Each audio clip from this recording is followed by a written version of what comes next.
Le développement exponentiel de l'intelligence artificielle, et plus particulièrement de l'IA générative, soulève des enjeux juridiques et éthiques majeurs. Face à ces mutations technologiques, le législateur européen s'est saisi de la question pour établir un cadre réglementaire clair et cohérent. Dans cette vidéo, nous allons analyser les principales nouveautés introduites par l'AI Act, examiner le régime des sanctions applicables et identifier les acteurs économiques susceptibles d'être impactés par cette nouvelle législation. Suivez-nous pour ce décryptage. Tout d'abord, qu'est-ce que l'IA générative aujourd'hui ? L'IA générative, c'est cette technologie qui permet à des machines de créer du contenu, texte, images, vidéos, musique. Vous connaissez sûrement ChatGPT, Midjourney, DALL-E, Gemini, ce sont des IA génératives. Mais juridiquement, qu'est-ce que l'IA générative ? Le texte européen définit désormais l'IA générative comme un modèle capable de produire du contenu nouveau qui pourrait sembler émis par un humain. Cette définition est clé car elle détermine quelle entreprise ou quel outil tomberont sous le coup des nouvelles règles. Point 2. L'AI Act. Pourquoi ? Quand ? Pourquoi une législation spécifique ? Parce que les risques sont réels, diffusion de fausses informations, atteintes aux droits d'auteur, biais, discrimination ou encore problèmes de transparence. L'objectif de l'AI Act est de créer un cadre harmonisé en Europe pour garantir une IA fiable, éthique et respectueuse des droits fondamentaux. L'AI Act repose sur une logique de risque gradué, risque minimal, pas de contrainte. Risque limité, obligation de transparence. Risque élevé, contrôle strict. Risque inacceptable, interdiction pure et simple.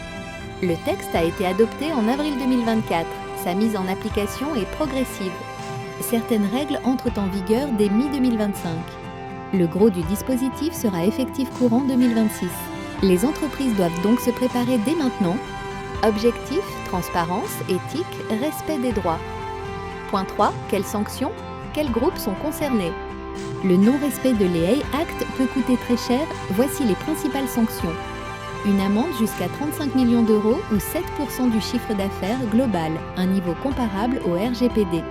Les sanctions visent les fournisseurs de systèmes d'IA générative, développeurs, éditeurs de modèles, les déployeurs, entreprises qui utilisent des IA pour leurs services ou produits, les importateurs et distributeurs de solutions d'IA en Europe. En pratique, cela concerne les géants de la tech, les éditeurs de logiciels IA, les startups IA, les intégrateurs de solutions IA en entreprise, mais aussi les PME utilisant de l'IA générative dans ces process marketing, RH ou SAV peuvent être concernés. Prenons un exemple très concret d'usage de l'IA générative en entreprise, et en particulier dans les PME. L'automatisation de la rédaction de contenu marketing. Aujourd'hui, des milliers de PME utilisent quotidiennement des outils comme ChatGPT, Jasper ou Copy.ai pour produire du contenu à moindre coût. Ces solutions permettent de rédiger des articles de blog, des posts pour les réseaux sociaux, des newsletters ou encore d'optimiser le contenu de leur site web pour le SEO. Résultat, un gain de temps considérable, une réduction des coûts et une capacité à maintenir une présence régulière en ligne sans avoir besoin d'une équipe marketing dédiée. Mais attention, dès lors qu'une entreprise diffuse publiquement des contenus générés par IA, elle entre potentiellement dans le champ d'application de l'AI Act et devra respecter des obligations de transparence et de respect des droits d'auteur. D'où l'importance de bien comprendre ces nouvelles obligations dès aujourd'hui. En 2025, ceci concerne un grand groupe d'entreprises, y compris dans le non-marchand. En résumé, nous avons vu l'essentiel sur les nouveautés législatives autour de l'IA en Europe. On vous conseille de suivre de près la mise en œuvre de l'AI Act car cela impactera de nombreux acteurs, grands et petits. N'oubliez pas de cliquer sur le bouton « J'aime » sous cette vidéo, de vous abonner pour rester informé sur l'actu IA et à très vite pour un prochain décryptage. Like